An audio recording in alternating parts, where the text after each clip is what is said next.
Okay, so your turn to practice. First, what are we multiplying by? I have 2's and I have 4's. You can multiply by 8, but the LCM is 4. So I'm going to multiply by 4, but if you multiplied by 8, it's okay. I tried to set it up for you to make it easier for you to type.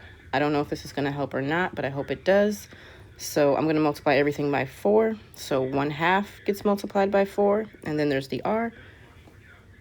3/4 gets multiplied by 4, and the other 3/4 gets multiplied by 4.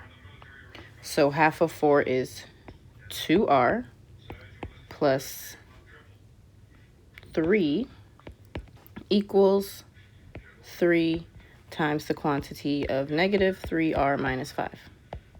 If you did 8, I'm going to go ahead and give you the equation for 8, just so you know if you did it right.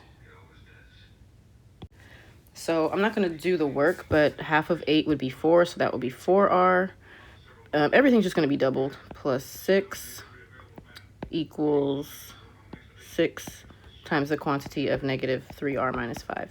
So if you multiplied by 8, that's what it looks like. If you multiplied by 4, that's what it looks like. We're not solving it yet. We're just getting rid of the fractions.